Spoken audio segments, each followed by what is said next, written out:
Halo, Julprit. Pace bene, masih di Mea Culpa. Sudah beberapa hari ini tidak ada video. Saya membuat video ini to keep in touch para Julprit sekalian yang setia menonton bersama dengan channel ini di Mea Culpa.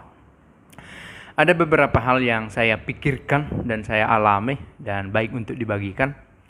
Tapi sebelum beberapa hal itu, 2 atau 3, mudah-mudahan para julprit dimanapun berada sehat-sehat, dan kalaupun tidak sehat, sakit dan harus merasakan sakit lebih lama, semoga para julprit tabah, kuat menanggung kesakitan, kesulitan itu, dan tetaplah berdoa. Memang kadang rasa sakit, penderitaan membuat kita meragukan iman kadang-kadang.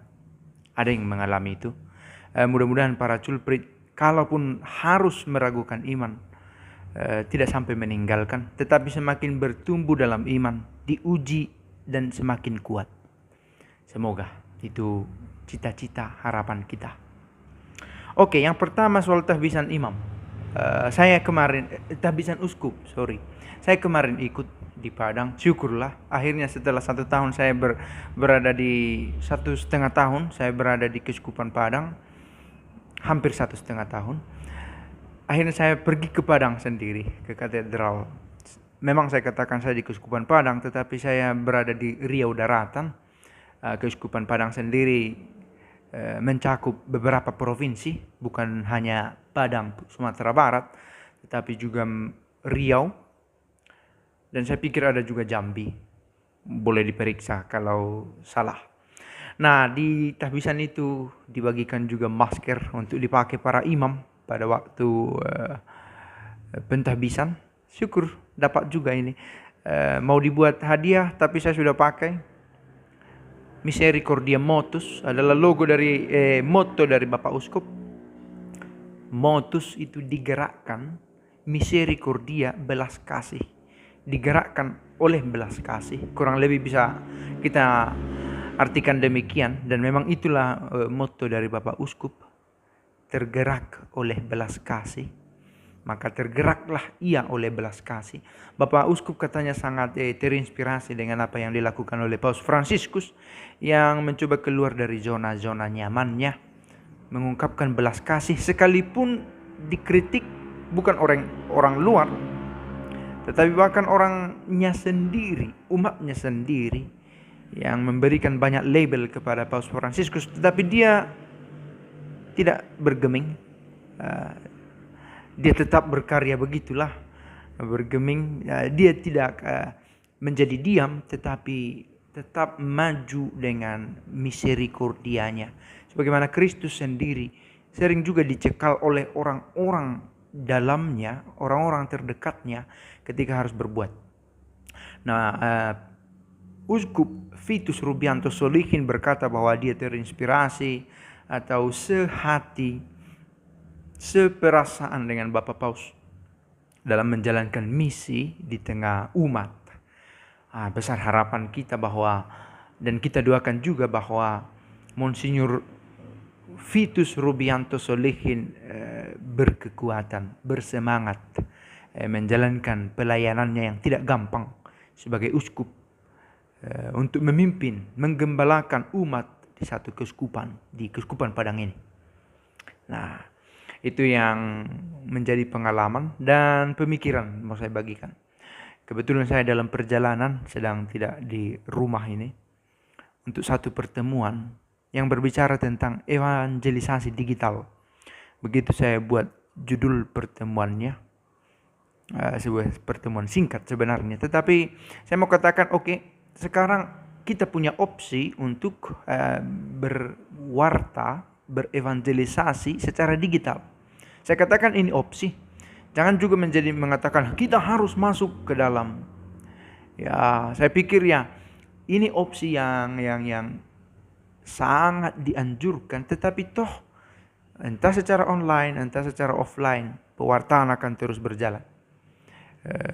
Soal cara bisa berbeda-beda, bisa berkembang, tetapi nilai bahwa Kristuslah yang ditawarkan harus dipegang teguh. Oke, tentang ini ada banyak ide yang mau kita bagikan, tetapi kalaupun evangelisasi itu harus bersifat digital, dipilih format digital, maka fokus tidak boleh hilang, bahwa fokus pewartaan adalah Kristus sendiri, bukan diri kita sendiri, atau bukan mana suka. Artinya kalau penontonnya lebih banyak ini, maka saya bahas tentang ini. Kalau saya bahas ini, nanti pengikut saya berkurang, maka saya tidak bahas. Kadang kita dihadapkan pada godaan semacam itu. Kita hanya mengatakan apa yang kita suka, apa yang menguntungkan bagi kita. Tetapi evangelisasi digital kiranya secara loyal memegang teguh nilai yang dia mau berikan, yaitu memperkenalkan kepada lebih banyak orang Kristus yang sengsara, wafat, dan bangkit. Rasanya tidak cukup hanya berbicara soal berbuat baik. Kemudian para pemuka agama mulai berbicara tentang psikologi. Saya pikir itu baik, tetapi tidak cukup. Sama seperti seorang pemuda guru, apa yang harus saya lakukan untuk hidup yang kekal? Yesus berkata, jangan membunuh, jangan berzina, jangan memberikan nasihat-nasihat moral. Lalu apa kata pemuda itu? Semua itu sudah kulakukan sejak masa mudaku. Lalu Yesus berkata lagi, ada satu kekuranganmu, jual milikmu dan ikuti aku. Maka sedihlah dia sebab banyak hartanya. Persoalan si pemuda bukan hanya soal banyak hartanya, tetapi ketidaksanggupannya melepas yang dia miliki untuk kemudian mengikut Kristus dalam totalitas dirinya. Dan ini perjuangan. Maka sekali lagi, perjuangan kita bukan hanya soal saya berbuat baik, karena kalau sekedar berbuat baik, orang-orang sebelum Kristus pun sudah memperkenalkannya. Para filsuf Yunani sudah mengatakan itu. Sudah memperkenalkan konsep hidup baik, eudaimonia, tentang bagaimana menjadi berbahagia dalam hidup ini. Tetapi bagaimana kita dalam proses menjadi bahagia itu, kita tidak lepas dari salib Kristus dan kebangkitannya. Sebagai seorang Kristen, di sanalah identitas kita. Dan memang dibutuhkan banyak waktu untuk semakin mengerti itu. Pertama, itu saya miliki, kemudian itu saya bagikan. Dan ini bukan proses yang langkah pertama saya miliki pasti lalu saya bagikan, tetapi seraya berjalan.